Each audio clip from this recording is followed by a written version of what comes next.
El horror de Dunwich. H.P. Lovecraft. Capítulo 2.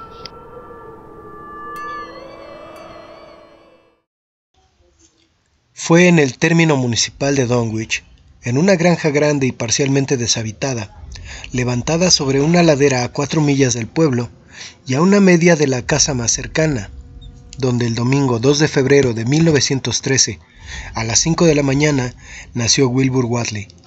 La fecha se recuerda porque era el día de la Candelaria, que los vecinos de Dunwich curiosamente observan bajo otro nombre, y, además, por el fragor de los ruidos que se oyeron en la montaña y por el alboroto de los perros de la comarca que no cesaron de ladrar en toda la noche. También cabe hacer notar, aunque ello tenga menos importancia, que la madre de Wilbur pertenecía a la rama degradada de los Whately. Era una albina de 35 años de edad, un tanto deforme y sin el menor atractivo, que vivía en compañía de su anciano y medio enloquecido padre, de quien, durante su juventud, corrieron los más espantosos rumores sobre actos de brujería. Lavinia Whately no tenía marido conocido, pero siguiendo la costumbre de la comarca, no hizo nada por repudiar al niño. Y en cuanto a la paternidad del recién nacido, la gente pudo, y así lo hizo, especular a su gusto. La madre estaba extrañamente orgullosa de aquella criatura de tez morena y facciones de chivo, que tanto contrastaba con su enfermizo semblante y sus rosáceos ojos de albina. Y cuentan que se la oyó susurrar multitud de extrañas profecías sobre las extraordinarias facultades de que estaba dotado el niño y el impresionante futuro que le aguardaba. Lavinia era muy capaz de decir tales cosas, pues de siempre había sido una criatura solitaria a quien le encantaba correr por las montañas cuando se desataban atronadoras tormentas, y que gustaba de leer los voluminosos y añejos libros que su padre había heredado tras 2 siglos de existencia de los Whately. Libros que empezaban a caerse a pedazos de puro viejos y apolillados. En su vida había ido a la escuela, pero sabía de memoria multitud de fragmentos inconexos de antiguas leyendas populares que el viejo Whately le había enseñado. De siempre habían temido los vecinos de la localidad la solitaria granja a causa de la fama de brujo del viejo Whately y la inexplicable muerte violenta que sufrió su mujer cuando Lavinia apenas contaba 12 años, no contribuyó en nada a hacer popular el lugar. Siempre solitaria y aislada, en medio de extrañas influencias, Lavinia gustaba de entregarse a visiones alucinantes y grandiosas, a la vez que a singulares ocupaciones. Su tiempo libre apenas se veía reducido por los cuidados domésticos en una casa en que ni los menores principios de orden y limpieza se observaban desde hacía tiempo. La noche en que Wilbur nació pudo oírse un grito espantoso, que retumbó incluso por encima de los ruidos de la montaña y de los ladridos de los perros. Pero, que se sepa, ni médico ni comadrona alguna estuvieron presentes en su llegada al mundo. Los vecinos no supieron nada del parto hasta pasada una semana, en que el viejo Whately recorrió en su trineo el nevado camino que separaba su casa de Dunwich, y se puso a hablar de forma incoherente al grupo de aldeanos reunidos en la tienda de Osborne.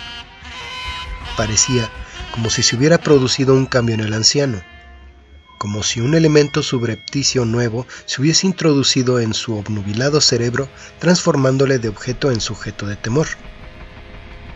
Aunque, a decir verdad, no era persona que se preocupase especialmente por las cuestiones familiares. Con todo, mostraba algo de orgullo que últimamente había podido advertirse en su hija, y lo que dijo acerca de la paternidad del recién nacido sería recordado años después por quienes entonces escucharon sus palabras. Me trae sin cuidado lo que piense la gente.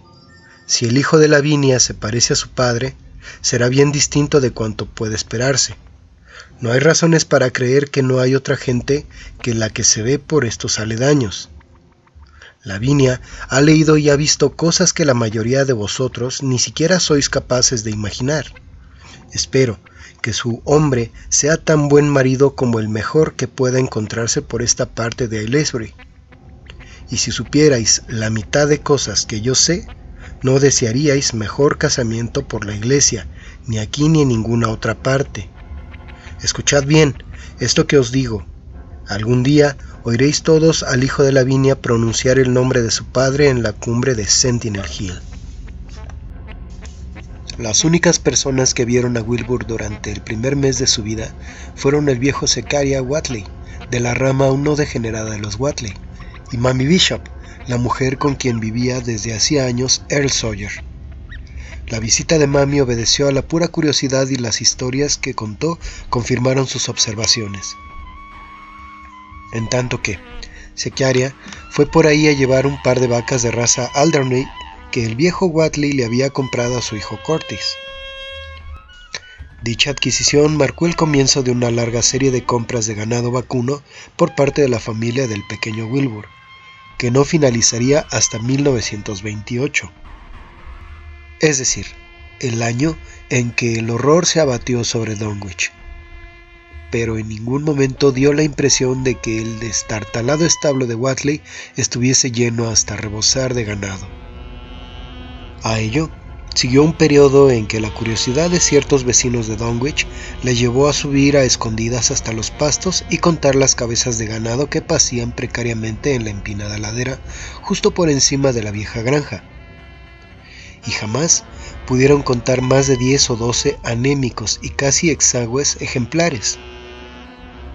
Debía ser una plaga o enfermedad originada quizá en los insalubres pastos o transmitida por algún hongo o madera contaminados del inmundo establo, lo que producía tan crecida mortalidad entre el ganado de Whately.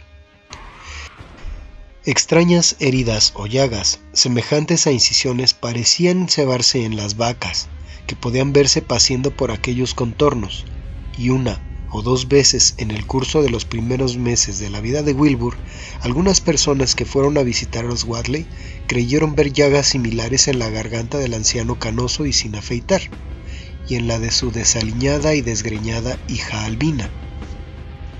En la primavera que siguió al nacimiento de Wilbur, Lavinia reanudó sus habituales correrías por las montañas, llevando en sus desproporcionados brazos a su criatura de tez oscura. La curiosidad de los aldeanos hacia los Whately remitió tras ver al retoño, y a nadie se le ocurrió hacer el menor comentario sobre el portentoso desarrollo del recién nacido, visible de un día para otro.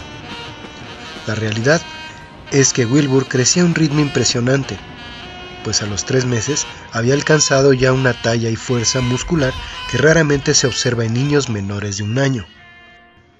Sus movimientos y hasta sus sonidos vocales mostraban una contención y una ponderación harto singulares en una criatura de su edad. Y prácticamente nadie se asombró cuando, a los 7 meses, comenzó a andar sin ayuda alguna, con pequeñas vacilaciones que al cabo de 1 mes habían desaparecido por completo. Al poco tiempo, exactamente la víspera de Todos los Santos, pudo divisarse una gran hoguera a medianoche en la cima de Sentinel Hill. Allí, donde se levantaba la antigua piedra con forma de mesa en medio de un túmulo de antiguas osamentas. Por el pueblo corrieron toda clase de rumores a raíz de que Silas Bishop, de la rama no degradada de los Bishop, dijese haber visto al chico de los Whately subiendo a toda prisa a la montaña delante de su madre, justo 1 hora antes de advertirse las llamas. Silas andaba buscando un ternero extraviado, pero casi olvidó la misión que le había llevado hasta allá al divisar fugazmente, a la luz del farol que portaba, a las 2 figuras que corrían montaña arriba.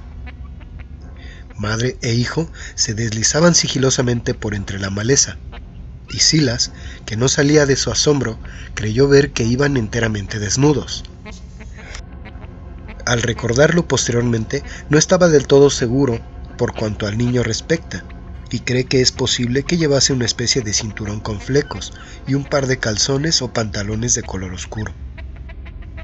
Lo cierto es que a Wilbur nunca volvió a vérsele, al menos vivo y en estado consciente, sin toda su ropa encima y ceñidamente abotonado. y cualquier desarreglo, real o supuesto, en su indumentaria parecía irritarle muchísimo. Su contraste con el escuálido aspecto de su madre y de su abuelo era tremendamente marcado, algo que no se explicaría del todo hasta 1928, año en que el horror se abatió sobre Dunwich.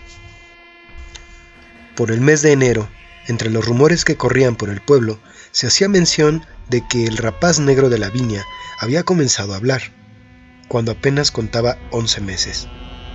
Su lenguaje era impresionante, tanto porque se diferenciaba de los acentos normales que se oían en la región, como por la ausencia de balbuceo infantil apreciable en muchos niños de 3 y 4 años. No era una criatura parlanchina, pero cuando se ponía a hablar parecía expresar algo inaprensible y totalmente desconocido para los vecinos de Dunwich. La extrañeza no radicaba en cuanto decía ni en las sencillas expresiones a que recurría, sino que parecía guardar una vaga relación con el tono o con los órganos vocales productores de los sonidos silábicos. Sus facciones se caracterizaban, asimismo, por una nota de madurez, pues si bien tenía en común con su madre y abuelo la falta de mentón, la nariz firme y precozmente perfilada, junto con la expresión de los ojos, grandes, oscuros y de rasgos latinos, hacían que pareciese casi adulto y dotado de una inteligencia fuera de lo común.